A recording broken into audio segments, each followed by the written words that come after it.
Hey, it's George from Joint Effort Exercise. I just want to give you a few exercises here that you can do to strengthen up your core if you have osteopenia or osteoporosis.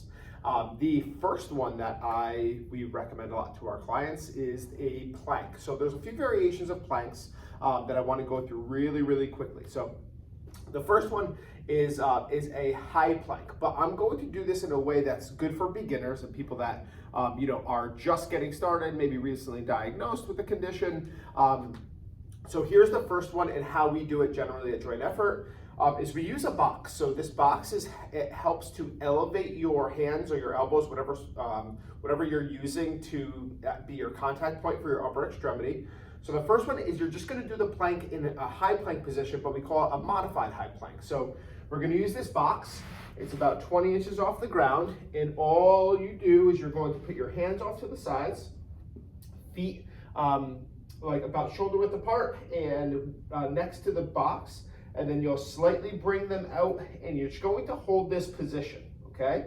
So right now I don't have my hips sagging and I don't have myself up in a pike position. I'm in almost a straight line, and I'm tilting my pelvis in, okay? So like a little bit of a pelvic tilt to hold my body in place. So again, not down low, not up too high, straight line in the middle and pelvic tilting, okay? So that's a modified high plank. The second one, so that would be like what we would start off with initially. The second one is a modified plank. So you're just gonna use your elbows this time. So the same thing, you're gonna have your feet next to the box. You're going to put your elbows on the box now, and then just step your feet out, but same body position. So you're gonna make sure that your body is almost straight, and you're tilting your pelvis in so you can feel those core muscles engaged, okay? So those are the two modified. And then the traditional planks are, we've all seen this before. 90% of our clients do the modified version, which is up on either a table or on one of the boxes, but you can certainly do them on the floor as well. So you have the high plank, which is this position, or you can go down into the traditional plank, okay? So the reason why those are good for people that have osteopenia, osteoporosis is your body's not moving, okay? So we call this an isometric exercise. So a lot of twisting exercises you want to avoid, a lot of heavy flexion, extension of the spine are some things that you don't want to do if you have these conditions, but you want to strengthen up your core.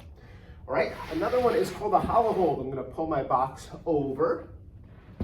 And the hollow hold is another isometric exercise. So with this one, all you're going to do is lean back. So you're gonna sit on your box or your chair, and you're just going to lean back in this position. So right now my core muscles are engaged to keep me from falling backwards, okay? So I'm just holding this position, and as you can hear my voice kind of trembling a little bit, my my abdominal muscles are working against gravity, which wants to push me back. So I just have my arms, you can cross them over your chest, and you're just holding that position.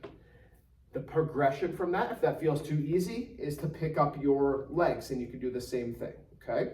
So that is called a hollow hold, all right?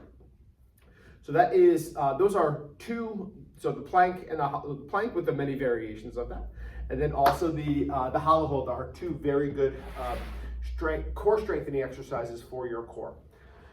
The final one that I will show you is for your obliques, which is also part of your core. So your obliques, which are the muscles on the sides of your abs, as well as the muscles in your back.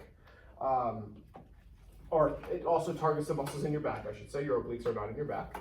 Is the Pallof press, okay? So you're going to hold a band, and we just attach them to our hooks here that are on the wall next to our handrails.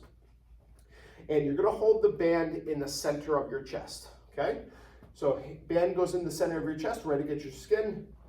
You're going to step out just a bit, feet about shoulder width apart, and all you're going to do is press out in front of you, okay? Then pull back in. So same thing, your core muscles are working against this band now rather than gravity with the plank or the hollow hold. The band wants to pull me towards the wall, obviously, okay? So my oblique muscles are keeping that from happening. which is going to strengthen up the muscles of my obliques without the twisting that other oblique exercises can do. So all I would do is after that, repeat on the other side and do the same thing. So I would do about 10 repetitions just like so. All right, so those are just a few exercises that you can do if you have osteopenia or osteoporosis, but you want to improve your core strength, and they're very, very effective. Always have somebody kind of take a look at you and see how you're doing in terms of your form, initially at least, and that's pretty much it. So hope you enjoyed it. Talk to you soon. See ya.